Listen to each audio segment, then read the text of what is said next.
اعوذ باللہ من الشیطان الرجیم بسم اللہ الرحمن الرحیم ان بے شک فی خلق السماوات آسمانوں کی تخلیق میں، آسمانوں کے پیدا کرنے میں، والارض اور زمین کے پیدا کرنے میں، واختلاف اللیل والنہار اور دن اور رات کے آنے جانے میں، آگے پیچھے آنے جانے اختلاف میں، لآیات لأولی الالباب عقل مند لوگوں کے لیے البتہ بہت ساری نشانیاں ہیں۔ عقل مند لوگ کون ہیں؟ وہ لوگ الذین یذکرون اللہ، جو اللہ کا ذکر کرتے ہیں، قیاما کھڑے ہونے کی حالت میں، وقعودا اور بیٹھے ہوئے ہونے کی حالت میں، وعلی جنوبہم اور اپنے کروٹوں کے بل لیٹے ہوئے ہونے کی حالت، اور وَيَتَفَكَّرُونَ وہ غور و فکر کرتے ہیں، فی خلق السماوات والارض آسمانوں اور زمین کی تخلیق میں، اور وہ کہتے ہیں ربنا اے ہمارے رب، ما خلقت ھذا باطلا، کہ جو کچھ بھی تو نے پیدا کیا ہے یہ کوئی چیز بھی اس میں تو نے باطل پیدا نہیں کی، سبحانک اے اللہ تیری ذات پاک ہے، فقنا عذاب النار پس تو ہمیں آگ کے عذاب سے محفوظ فرما، آگ کے عذاب سے بچا۔ سورہ آل عمران کی آیت نمبر 190 اور 191 دو آیتیں آپ کے سامنے تلاوت ہوئی ہیں۔ ان دو آیتوں کے دو درس اس سے پہلے گزر چکے ہیں، جن کا خلاصہ یہ ہے کہ کافروں نے حضور علیہ السلام سے معجزات طلب کیے، حالانکہ اللہ کے نبی صلی اللہ علیہ وسلم نے ان کو بہت سے موقعوں پر بہت سے معجزات دکھائے، لیکن خاص معجزوں کا طلب کرنا کہ یہ خاص معجزے جو ہم آپ سے مانگ رہے ہیں یہ ایسا ہو جائے، اور پھر آگے قرآن مجید میں وضاحت کے ساتھ آیا ہے کہ انہوں نے اللہ تعالیٰ سے، اللہ کے نبی سے مانگا کہ یہ جو صفا پہاڑی ہے یہ سونے کی بن جائے، اور اسی طرح یہ ایک جگہ چشمہ جاری ہو جائے، اور آپ کے لیے کھجور اور انگور کے باغ لگ جائیں جن کے نیچے نہریں جاری ہو رہی، یا ہم پر آپ آسمان گرا دیں، یا اللہ اور فرشتوں کو ہمارے پاس لے کے آ جائیں، ہمارے سامنے آ جائیں، یا تمہارے لیے سونے کے محل بن جائیں، یا ہمارے سامنے آپ آسمان پہ چڑھ جائیں اور پھر ہمارے سامنے وہاں سے کوئی کتاب لے آئیں۔ تو یہ سارے خاص معجزات انہوں نے طلب کرنے کی کوشش کی، تو اللہ تعالیٰ نے ان کے اس طلب پر یہ آیات نازل فرمائی کہ تم میری نشان قدرت دیکھو، کہ اگر تم میرے دلائل دیکھو گے جو دنیا بھر میں پھیلے ہوئے ہیں، ان عقلی دلائل کو دیکھ کر تمہیں ضرورت ہی نہیں رہے گی کہ کوئی معجزہ طلب کرو، لہذا ان فی خلق السماوات والارض آسمانوں اور زمین کی تخلیق میں غور کرو، واختلاف اللیل والنہار دن کے آنے جانے میں غور کرو، کہ اتنے بڑے آسمان کو کس نے بنایا، اور ہم چھوٹا سا ایک کمرہ بناتے ہیں، اس کو 4 دیواریں دیتے ہیں، پھر دیواروں کے اوپر جو چھت ہوتی ہے اس کو ہم پلر دیتے ہیں، اور اس میں ہم جو ہے کوئی ایسی چیز رکھتے ہیں جو اس کا وزن اٹھائے، تو چھوٹے سے کمرے کے لیے ہم اتنا کچھ کرتے ہیں، تو اتنا بڑا آسمان اس کو بغیر ستونوں کو کس نے پیدا کیا؟ کوئی آدمی اگر آسمان کی تخلیق میں غور کرے تو اللہ جل شانہ کو پا لے گا۔ اسی طرح اتنی بڑی زمین جو بچھائی گئی ہے، نہ اتنی نرم ہے کہ ہم اس میں دس جائیں، نہ اتنی سخت ہے کہ ہم اس کو اپنے استعمال میں نہ لا سکیں، اللہ تعالیٰ نے اس کو درمیانہ بنا دیا، تو یہ کون ہے جو اس کو پیدا کرنے والا؟ یہ اللہ کی ذات۔ تو اللہ تعالیٰ نے اپنے نشان قدرت دکھائے کہ تم میری قدرت پہ غور کرو، میری نشانیوں پہ غور کرو تو تمہیں میری ذات نظر آئے گی، اور اسی طرح دن اور رات کو کون کھینچتا ہے، کہ اتنا بڑا دن جو روشن دن ہوتا ہے اچانک جو ہے اندھیرے میں بدل جاتا ہے، اور اتنا وسیع اور تنگ و تاریک اندھیرا کہ کوئی چیز نظر ہی نہیں آتی، اچانک روشنی میں بدل جاتی ہے، دن آ جاتا ہے۔ تو اللہ کہتے ہیں لآیات لأولی الالباب، اس میں عقل مندوں کے لیے نشانیاں ہیں۔ اور پھر دوسری بات یہ بیان ہوئی تھی کہ عقل مند کون ہے اللہ کی نظر میں۔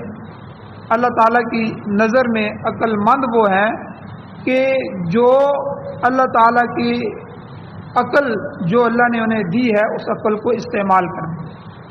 اگر انسان عقل کو استعمال نہ کرے اور عقل استعمال ہوتی ہے تو انسان کو پتہ چلتا ہے کہ یہ چیز اچھی ہے، یہ بری ہے، نیکی اور بدی میں، حق اور باطل میں پہچان اس عقل کی وجہ سے ہوتی ہے۔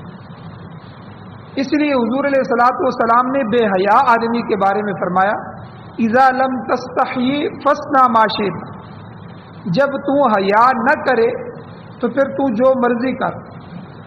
یعنی بے حیا آدمی جب حیا ختم ہو جاتی ہے تو پہلے زمانے میں چھوٹے بڑوں کا حیا کرتے تھے، بڑے چھوٹوں پر شفقت کرتے تھے اور آپس میں پیار محبت اتفاق اتحاد کی فضا ہوتی تھی۔ تو جب سے یہ صفات ختم ہوئی ہیں تو اب تو جو ہے ایک جانوروں جیسا ماحول ہے، نہ چھوٹے کو پتہ ہے کہ کون میرا بڑا ہے، نہ بڑے کو پتہ ہے کہ میں نے چھوٹوں پر کیسے شفقت کرنی۔ تو اس لیے انسان جو عقل استعمال کرتا ہے تو عقل کی وجہ سے اسے اچھے برے کی تمیز ہوتی ہے۔ تو اسلام اور دین اور قرآن جو ہے یہ عقل سکھاتا ہے، اور عقل کی وجہ سے انسان میں شعور پیدا ہوتا ہے۔ تو اللہ تعالیٰ نے فرمایا لِأُولِي الْأَلْبَابِ، عقل والوں کے لیے اس میں نشانیاں۔ اور کل میں نے ذکر کیا تھا کہ اللہ تعالیٰ نے فرمایا کہ جو انسان عقل استعمال نہیں کرتے ان شر الدواب عند اللہ، وہ اللہ کے ہاں سب سے برے جانور ہیں۔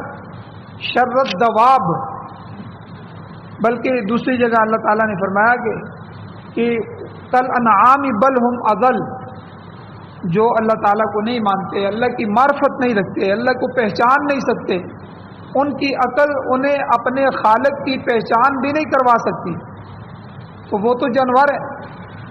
بلکہ اللہ نے فرمایا بل ہم اضل، وہ ان جانوروں میں سے بھی بدتر ہے، کیونکہ جانور پھر اپنے مالک کا حکم مانتے ہیں، وہ اس کے سامنے بیٹھے رہتے ہیں اور اپنے مالک کو پہچانتے ہیں، اور یہ جو ہے وہ اپنے مالک کو پہچان ہی نہیں رہا کہ میرا خالق اور میرا مالک کون ہے، مجھے پیدا کرنے والا کون ہے، مجھے اس دنیا میں بھیجنے والا کون ہے، اور میں کس مقصد کے لیے آیا ہوں۔ کیا میں یہاں کھانے پینے کے لیے آیا ہوں؟ کیا میں یہاں صرف گھر بنانے کے لیے آیا ہوں؟ نہیں، بلکہ اللہ تعالیٰ نے فرمایا کہ وہ انسان جب اپنی عقل استعمال کرتا ہے تو اسے سمجھ آ جاتی ہے کہ میں ایک خالق کا بندہ ہوں، میں اس خالق کی بندگی کے لیے دنیا میں آیا۔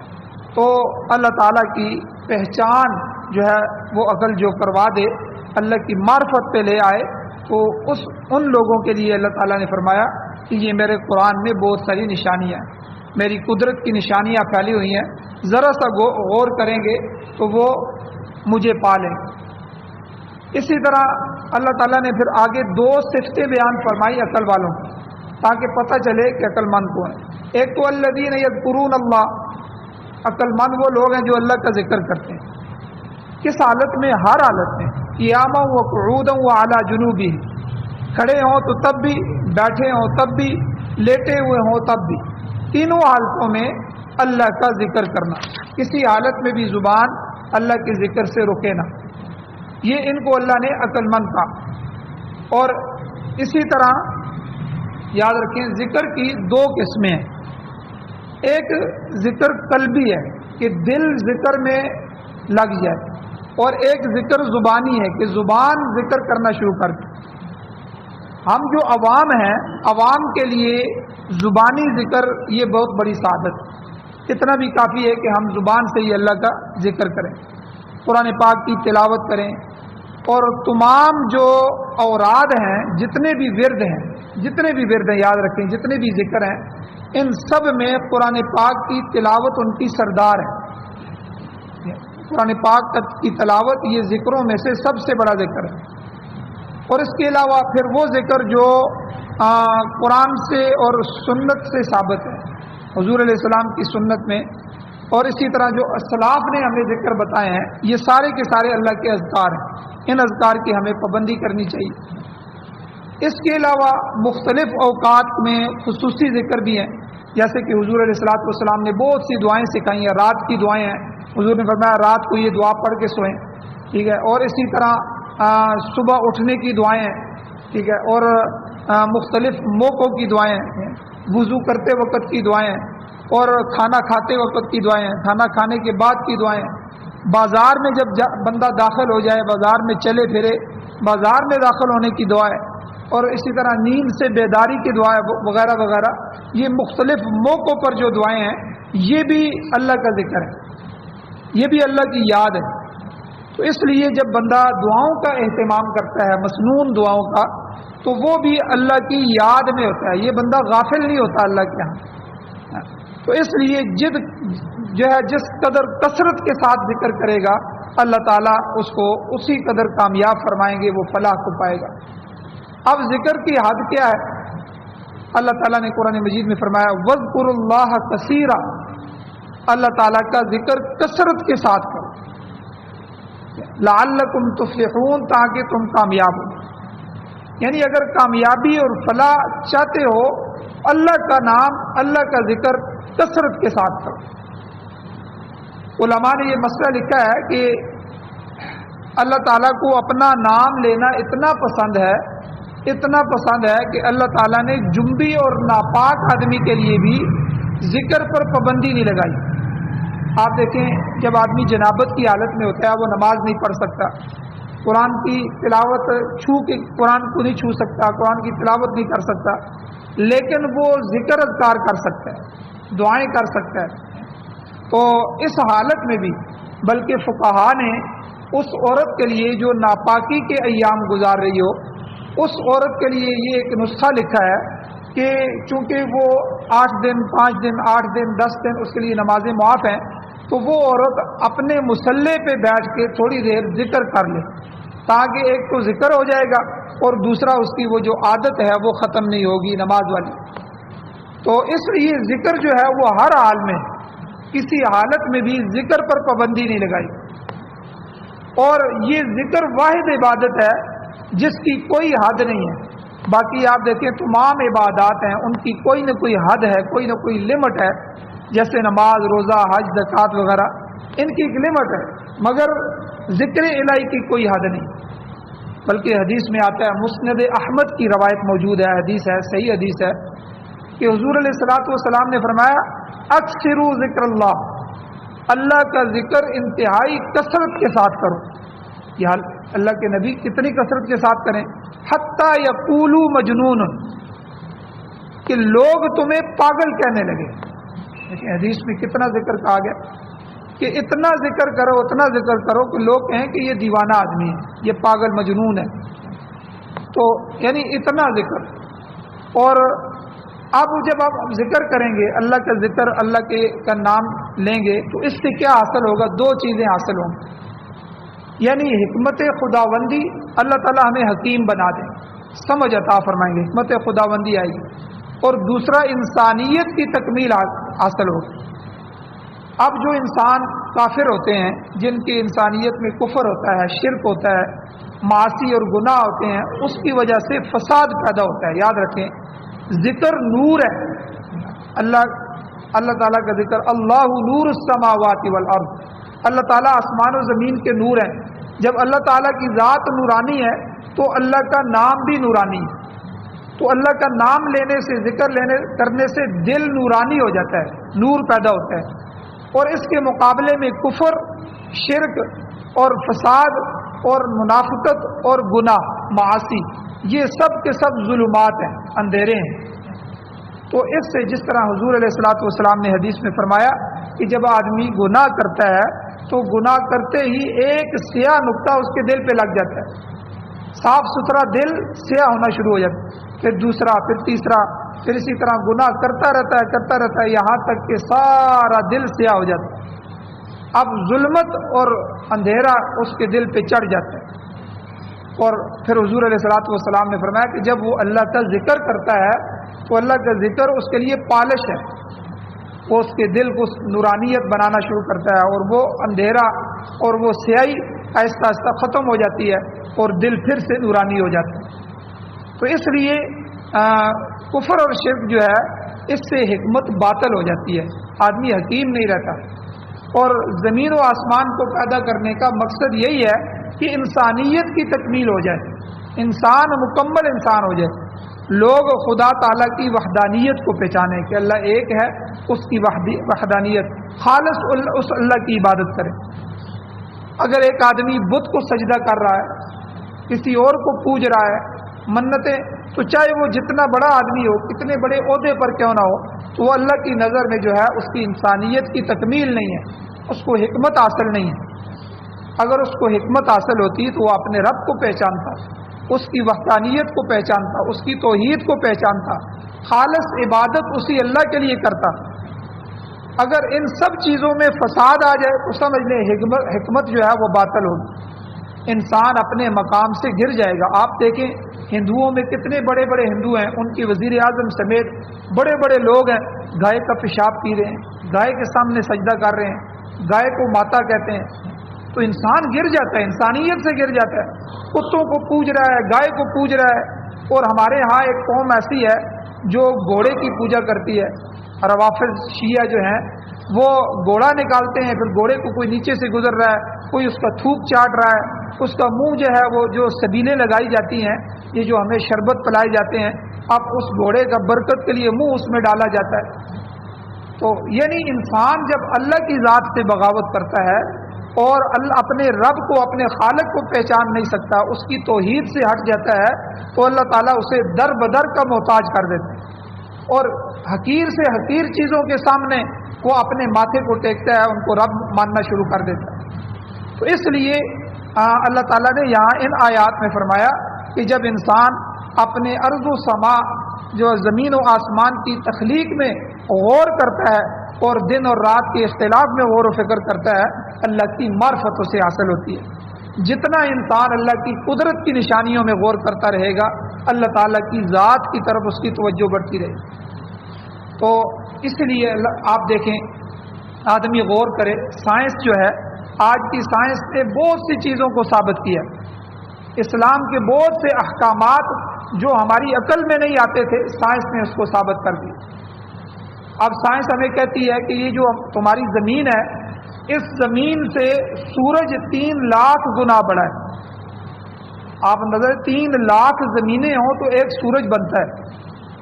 اتنی بڑی زمین کو کس نے بنایا؟ پھر اتنا بڑا سورج جو اس زمین سے بھی 3 لاکھ گنا بڑا.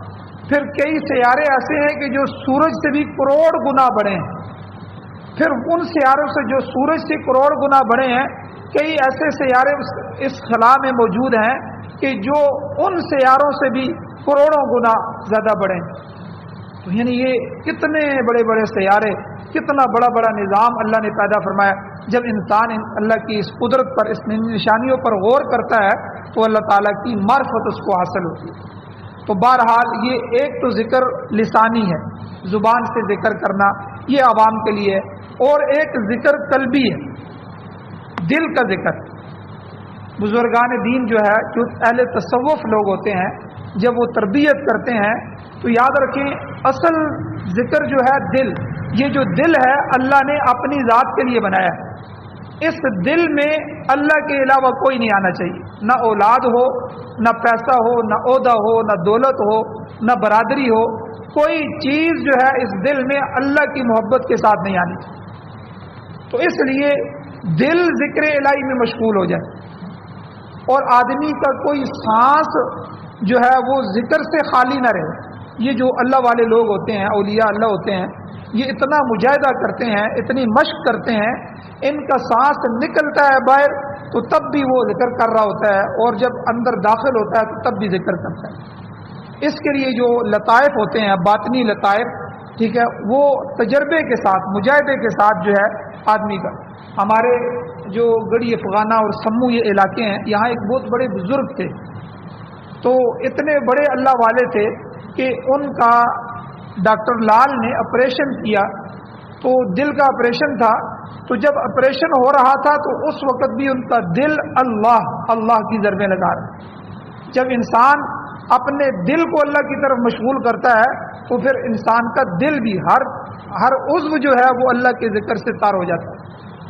تو بہرحال جو طالب اپنی صلاحیت کے مطابق مجاہدہ کرتا ہے تو اللہ تعالیٰ اس کو یہ کیفیت بھی نصیب کرتے ہیں۔ خواجہ شہاب الدین سہروردی رحمۃ اللہ علیہ بہت بڑے اللہ والے گزرے ہیں، ان کے پاس جو شخص بھی تربیت کے لیے آتا کہ مجھے جو ہے تربیت کریں، تو آپ سب سے پہلے اس کی مناسبت پیدا کرتے اسماء الہیہ سے۔ اللہ تعالیٰ کے بہت سارے نام ہیں، ٹھیک ہے، ان ناموں میں سے جس کے ساتھ اس کی مناسبت ہوتی پھر اس اسم کا ذکر اس کو بتاتے کہ آپ فلاں اللہ کا جو نام ہے وہ کثرت سے کہیں، جس طرح لا الہ الا اللہ کلمے کا ذکر جو ہے کثرت کے ساتھ کرنے کا حکم دیا گیا، تو اسی طرح اس نام کی مناسبت سے اس کو ذکر بتاتے۔ اور اگر کسی شخص کا اسماء حسنہ کے ساتھ جو ہے مناسبت نہ پاتے تو اس کو کہتے بس تو عقیدہ صحیح رکھ، صحیح عقیدے کے ساتھ ایمان پر قائم رہو، نیکی کرتے رہو، تمہارے لیے یہی کافی ہے۔ تو اس لیے جو مصنوعات خداوندی ہیں، اللہ تعالیٰ نے جتنی بھی چیزیں بنائی ہیں ان میں غور و فکر کرنا۔ تو عقل مندوں کے اوصاف بیان کرتے ہوئے اللہ نے پہلی صفت یہ بیان فرمائی کہ وہ اٹھتے بیٹھتے لیٹتے اللہ تعالیٰ کا ذکر کرتے ہیں، اور دوسری صفت اللہ نے یہ بیان فرمائی وَيَتَفَكَّرُونَ فِي خَلْقِ السَّمَاوَاتِ وَالْأَرْضِ کہ وہ آسمان و زمین کی تخلیق میں غور و فکر کرتے ہیں۔ اس غور و فکر کے نتیجے میں انسان اللہ تعالیٰ کی وحدانیت اور اس کی صفات کے کمال جو ہیں ان کو سمجھ سکتا ہے۔ چنانچہ حضرت شیخ الاسلام رحمہ اللہ لکھتے ہیں کہ اس آیت سے یہ بات معلوم ہوئی کہ آسمان اور زمین اور دیگر جتنی بھی مصنوعات الہیہ ہیں اللہ نے بنائی ہیں، ان میں غور و فکر وہی کامیاب سمجھی جائے گی جس کا نتیجہ اللہ تعالیٰ کی یاد اور آخرت کی توجہ، یعنی جب ذکر کرے اور ذکر کی وجہ سے آخرت کی توجہ اس کو نصیب ہو جائے، اللہ کی یاد نصیب ہو جائے، تو یہ آدمی کامل آدمی۔ اسی طرح حضرت حسن بصری رحمۃ اللہ علیہ کی روایت میں آتا ہے، انہوں نے کہا کہ فکر ساعۃ خیر من عبادت 60 سنہ، کہ ایک گھڑی کا غور و فکر کرنا یہ 60 سال کی عبادت کی نسبت سے زیادہ قیمتی ہے۔ کہ اگر کسی نے اللہ تعالیٰ کی غور و فکر کیا، کیونکہ ہم عبادت کریں گے تو عبادت کر کے چلے جائیں گے، اس سے تو اور کوئی فائدہ نہیں، لیکن جب ہم غور و فکر کریں گے، غور و فکر سے اللہ کی معرفت نصیب ہوگی، پھر اس معرفت کے بعد جو بندہ عبادت کرے گا وہ عبادت کامل ہو جائے گی۔ تو اس لیے بغیر معرفت کے جو ہم عبادت کرتے ہیں تو اس سے معرفت والی عبادت وہ بہت درجے بہتر ہے۔ تو اس لیے حضور علیہ الصلوۃ والسلام نے کیا فرمایا کہ اور صحابہ کی جو کیفیت ہوتی تھی نماز میں، وہ نماز میں ان کا بدن، ان کے اعضاء، ان کا دل سب اللہ کی طرف متوجہ ہوتے تھے۔ تو ہمارے ہاں ہمارا بدن تو نماز میں ہوتا ہے کہ ہم اوپر نیچے ہو رہے ہوتے ہیں، لیکن ہمارا دل اور ہمارا دماغ کسی اور طرف کو سوچ رہا ہوتا ہے۔ تو یہ چیز جو ہے پھر جب آدمی اس کی مشق کرتا ہے تو اس کے بعد اللہ تعالیٰ کی معرفت نصیب ہوتی ہے اور اس کی نماز میں خشوع اور خضوع پیدا ہو جاتا ہے، توجہ الی اللہ پیدا ہوتا ہے، اللہ کی طرف دھیان پیدا ہو جاتا ہے۔ تو اس لیے یہاں اللہ نے آخر میں فرمایا کہ جب صاحب عقل لوگ اللہ تعالیٰ کی قدرت، اللہ کے اس کارخانے میں اور اللہ کی اس بنائی ہوئی چیزوں میں، مصنوعات قدرت میں غور و فکر کرتے ہیں تو کس نتیجے پر پہنچتے ہیں؟ اللہ نے خود بتایا۔ وہ پھر اللہ سے کہتے ہیں ربنا، اے ہمارے رب، ما خلقت ھذا باطلا، اے اللہ یہ ساری چیزیں آپ نے بیکار نہیں پیدا کی، یہ مکھی بھی جو اللہ نے بنائی ہے یہ بھی ہمارے فائدے کے لیے، کتنی نجاست کو یہ کھا جاتی ہے، کتنی دنیا کی نجاستیں اور بیماریاں یہ ختم کرتی ہے۔ ایک مچھر بھی اللہ نے جو پیدا کیا ہے اس کارخانہ قدرت میں، اس میں بھی کئی فائدے رکھے ہیں، سانپ ہے اور اس کا زہر ہے، اللہ نے اس میں بھی فائدہ رکھا۔ تو یعنی جب انسان جتنا اس مخلوق پہ اللہ کی بنائی ہوئی چیزوں پر غور کرتا ہے تو آخر میں نتیجہ کیا نکلتا ہے؟ اللہ نے فرمایا ربنا، وہ خود مجھ سے کہتا ہے اے ہمارے رب، ما خلقت ھذا باطلا، اے اللہ ان چیزوں میں سے کوئی چیز بھی آپ نے بیکار پیدا نہیں کی۔ تو ہر چیز میں اللہ کوئی نہ کوئی حکمت ہے، تو حکیم ذات ہے، تو نے جو بھی بنایا ہے تو نے اپنی حکمت سے بنایا ہے، اور دنیا کی حکمت کیا ہے؟ آخرت۔ دنیا کی حکمت آخرت ہے۔ الدنیا مزرعۃ الآخرہ، حضور نے فرمایا دنیا آخرت کی کھیتی ہے، یہ اگلی منزل کا راستہ ہے، اس راستے پر چل کر انسان آخرت میں پہنچ جاتا ہے۔ اس دنیا میں جو کچھ کمائی کرے گا اسے آخرت میں پا لے گا۔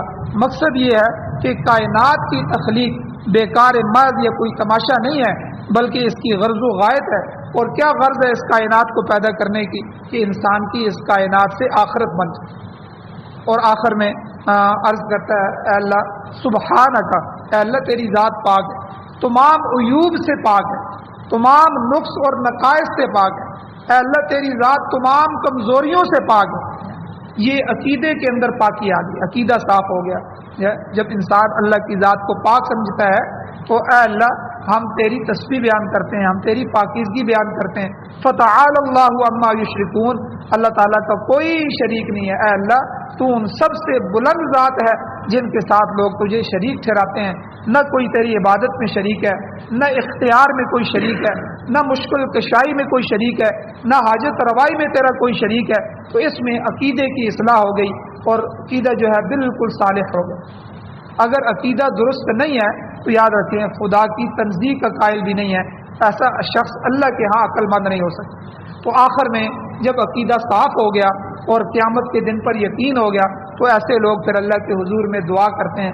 اب یہاں سے بہت سی دعائیں ہیں، ان میں سے پہلی دعا جو ایمان والوں کی ہے، جو انسان آدمی اللہ کی تخلیقات میں غور و فکر کرنے کے بعد جب اس نتیجے پہ پہنچ جاتا ہے پھر اللہ تعالیٰ کو کہتا ہے فقینا عذاب النار، اے مولا کریم ہمیں دوزخ کے عذاب سے بچا۔ تو عقل مندوں کی پہلی دعا یہ ہے کہ جو غور و فکر کے نتیجے میں ان کے دل سے نکلتی ہے، اے اللہ جو جہنم تو نے بنائی ہے، تو جو دنیا خراب کر کے گیا تو اس کی آخرت خراب ہو گئی، تو آخرت خراب ہوگی تو جہنم کا ایندھن بنے گا، اے اللہ تو ہمیں جہنم کے عذاب سے بچا۔ آگے انشاءاللہ اور بھی بہت سی دعائیں آ رہی ہیں، تو یہ دعاؤں کا ایک سلسلہ ہے جو قرآن مجید میں یہاں سکھائی گئی ہیں، انشاءاللہ اگلے درس میں بیان کی جائیں گی۔ اللہ تعالیٰ سے دعا ہے اللہ ہمیں عمل کی توفیق عطا فرمائے، آمین۔ الحمدللہ رب العالمین والعاقبۃ للمتقین والصلاۃ والسلام علی رسولہ النبی الکریم۔ یا اللہ ہماری کمیوں کو تائیوں کو معاف فرمائیے، درگزر فرمائیے، صغیرہ کبیرہ گناہوں کو معاف فرمائیے۔ یا اللہ قرآن و سنت کی بہاریں نصیب فرمائیے، قرآن و سنت کی یا اللہ اپنے نظام کی حکومت نصیب فرمائیے، امارت اسلامیہ شریعہ خلافت راشدہ کا قیام نصیب فرمائیے۔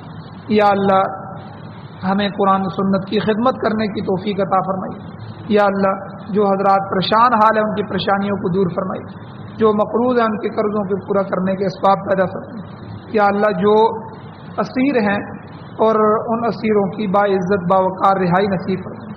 یا اللہ جو حضرات بیمار ہیں ان کو شفا عطا فرمائیے، جو ایمان کی حالت سے اس دنیا سے جا چکے ہیں ان سب کی بخشش فرمائیے۔ صلی اللہ تعالی علی خیر خلقہ محمد وآلہ وصحبہ اجمعین برحمتک یا